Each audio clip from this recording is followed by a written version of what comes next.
Everything you chase will eventually be lost. This is the simple, chilling financial truth that every motivated individual desperately tries to ignore. You dedicate your life, your sleep, and your peace to building a fortress of success, the massive bank account, the impressive title, the perfect reputation.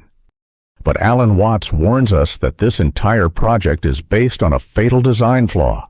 The greater the material gain, the greater the anxiety over its inevitable loss. The pursuit of wealth is not freedom, it is merely an exchange. You trade the low-grade anxiety of not having enough for the high-grade, paralyzing terror of losing it all. This is the catastrophic paradox of ambition. Your motivation is fueled by the hope of security, but the result is a deeper psychological insecurity. Watts forces us to confront the core lie. You believe that money is salvation. You believe that success is the ultimate insurance policy against the chaos of life. But success only amplifies your flawed self. It gives your ego a bigger, heavier cage to guard. We must surgically examine the reason for your hustle. Why are you running? If the goalpost always shifts, if the peace you seek is always one more achievement away, you are condemned to an endless treadmill.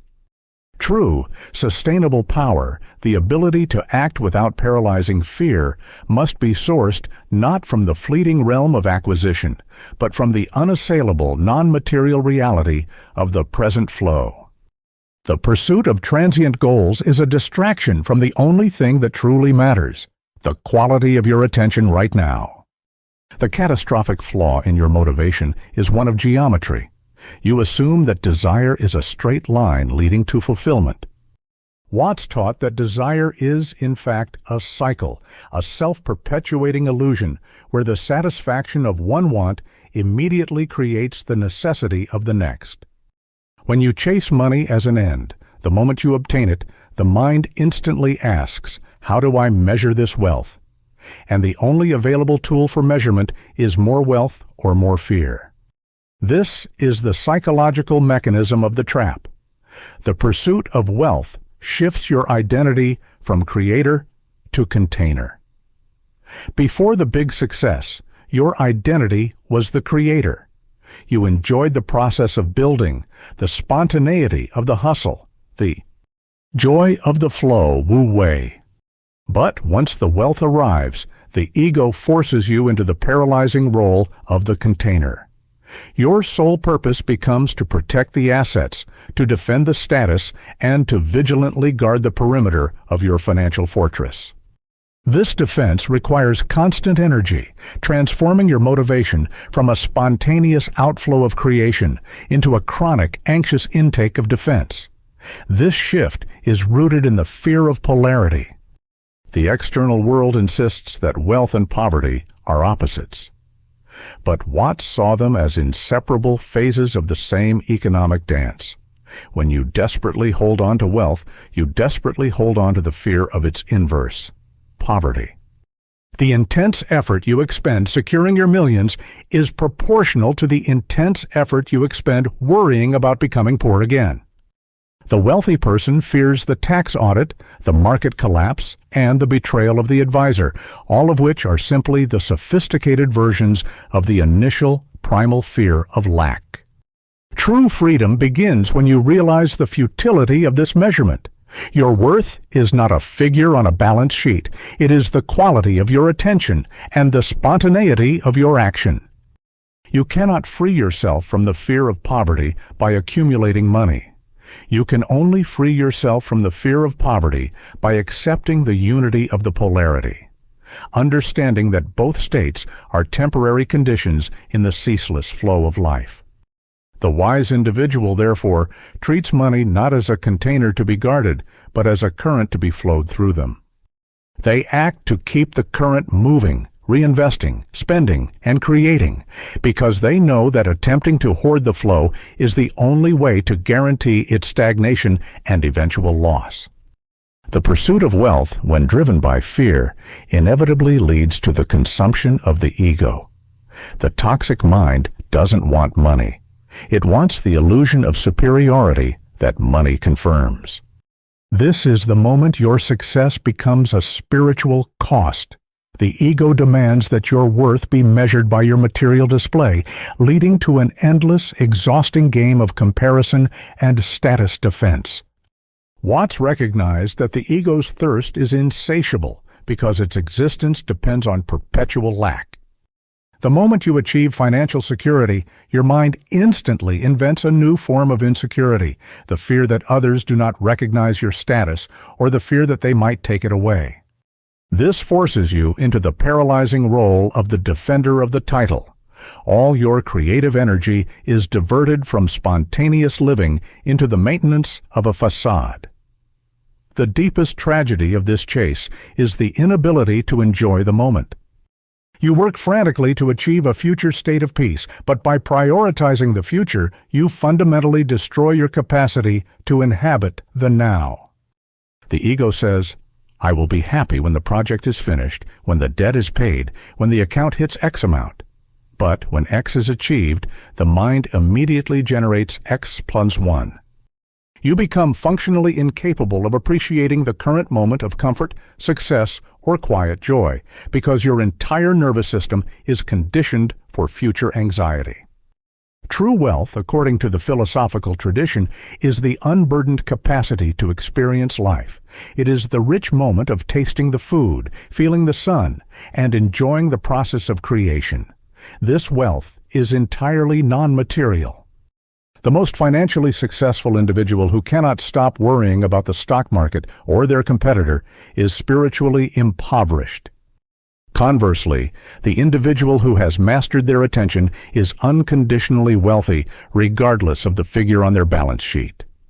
Your true motivational task is to use your ambition as a tool for creative expression, not as a defense mechanism for a fearful ego. Wealth should be the spontaneous byproduct of your joyful, unattached action, wu wei, not the desperate goal of your anxious striving.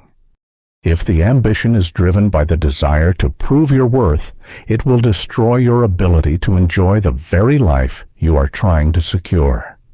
The destructive cycle of anxious striving, where getting what you want only deepens the fear of loss, can only be broken by a surgical redirection of desire.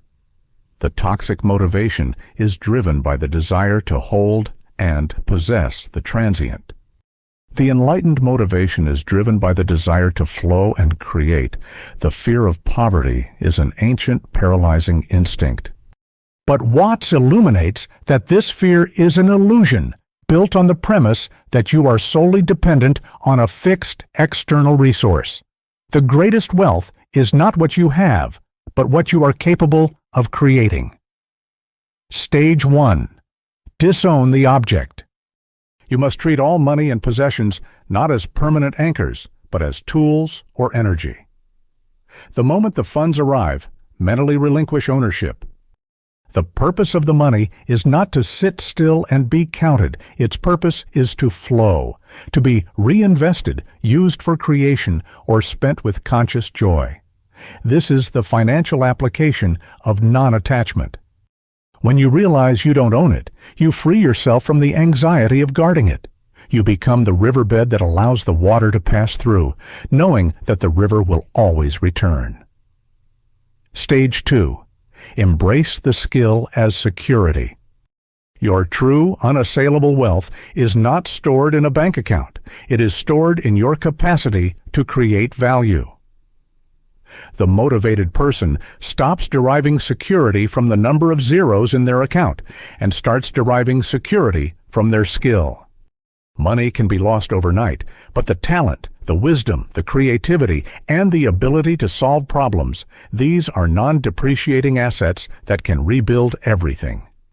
Your ultimate financial freedom is your ability to walk away from any job, any asset, or any market crash, knowing I can start again because I am the source of the creation, not the container of the result. Stage 3. The practice of conscious spending.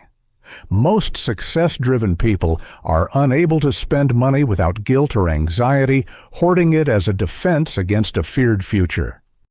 True wealth means being able to spend with conscious abandon, not recklessly, but joyfully, on things that enhance the quality of your present attention. Money spent on a beautiful meal, a quiet moment, or an act of genuine generosity is not lost. It is transformed into life experience and positive flow. This is the ultimate proof that you have defeated the fear of lack. Your motivation shifts from fearful accumulation to conscious, grateful experience. By implementing this surgical redirection, your motivation ceases to be a desperate chase for security and becomes an effortless, powerful expression of your creative potential. The profound realization of the illusion of control and the tyranny of acquisition leads us to the final freedom of flow. This state is achieved when you fundamentally align your motivation with the spontaneous rhythm of the universe, abandoning the fear-based chase entirely. Your goal is no longer to have a successful life, but to live a life that is, in every moment, an expression of success. The truly wealthy individual, the one who has conquered the ego's financial fear, is the one who is genuinely prepared to lose everything. They understand the polarity is a cycle. Wealth is followed by loss, which is followed by creation. This acceptance of the entire cycle dissolves the paralyzing defense mechanism. Your freedom is directly proportional to the number of things you are willing to let go of. The ultimate security is the knowledge that the loss of the container, the money, cannot destroy the source, the creative skill. When your motivation is sourced from skill and flow, non-depreciating assets, you automatically abandon the poison of comparison. There is no need to measure your bank account against another's, because your true wealth, your capacity for spontaneous, unburdened action, is unique, incomparable, and infinite. You focus only on the art of your own dance, not the steps of your competitor. The final, glorious proof that you have mastered the paradox of success is the ability to engage in your work as if it were play. Your work, the building, the creating, the hustling, ceases to be a serious, anxious duty and becomes Lila, the spontaneous, joyful expression of the universe through you. When you pursue work for the sheer artistry of the act itself, the material rewards become merely the spontaneous byproducts of your joy, rather than the desperate goal of your fear. Your final freedom is the realization that you cannot find security in the external world because you are the security of the internal world. The power is not in the object you chase. The power is in the present, unburdened quality of your chasing. This is the ultimate redirection of desire. Stop chasing the container. Become the unstoppable, effortless flow itself.